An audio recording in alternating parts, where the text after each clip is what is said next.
Hello students, आज हम देखेंगे ट्रिग्नोमेट्री टॉपिक। ट्रिग्नोमेट्री टॉपिक जो है बहुत ही सिंपल है और बहुत ही इंपॉर्टेंट है। यदि हम इसे ध्यान से समझें तो बहुत आसानी से हमें आ सकता है। मान लीजिए कोई राइट एंगल ट्राइंगल है ABC। अब यदि हमें एंगल C फाइंड करना है तो एंगल C के लिए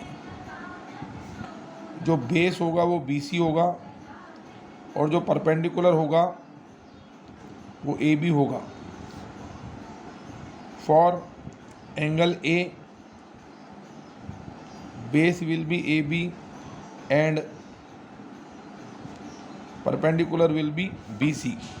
हाइपोटेन्यूज दोनों के ही लिए सेम होती है, हाइपोटेन्यूज में कोई चेंज नहीं होता है। Hypotenuse is the longest side, वो हमेशा AC ही रहेगा। यहाँ पर डायग्राम के हिसाब से जैसे जैसे एंगल बदलता है ये चेंज होगा। अब ये बात एक टॉपिक यहाँ कंप्लीट हो जाता है।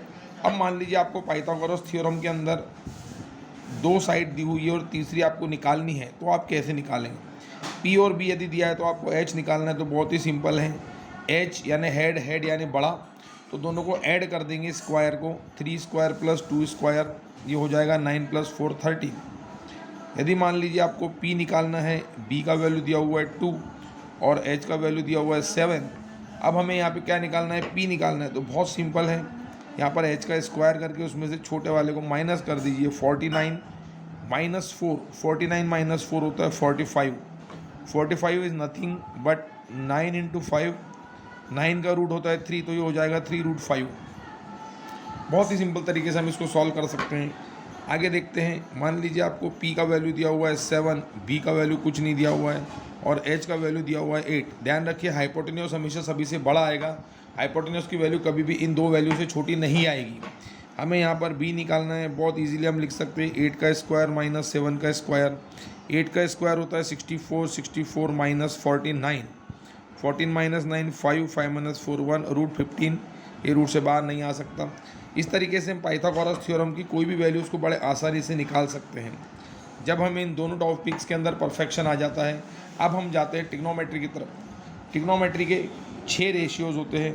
एक होता है साइन थीटा, एक होता है कॉस थीटा, एक होता है टेन थीटा। साइन थीटा का फार्मूला होता है perpendicular upon hypotenuse, cos theta का होता है बेस अपॉन हाइपोटेन्यूज और टेन थीटा का होता है perpendicular upon base. Sine theta का जो अपोजिट होता है, जो रेसिप्रोकल होता है, वो होता है H/P। वही हमारा कोसेक थीटा का फार्मूला है, कोसेक थीटा। कॉस का अपोजिट होता है H/B, ये उसका रेसिप्रोकल सेक थीटा। और कॉट थीटा जो होता है वो होता है B/P, टेन थीटा का reciprocal.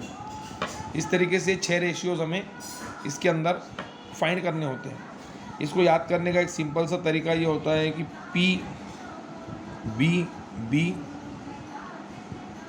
H H P B P H H H और B। इसे हम इस तरीके से कर सकते हैं। पाकिस्तान भूखा प्यासा, हिंदुस्तान हरा भरा। पाकिस्तान भूखा प्यासा, हिंदुस्तान हरा भरा। और बहुत सिंपल तरीके से हम इसको देख सकते हैं कि साइन थीटा यानी पहला रेशियो है P/H, कॉस थीटा जो है वो हमारा दूसरा रेशियो है B/H और टेन थीटा जो है वो तीसरा रेशियो है P/B।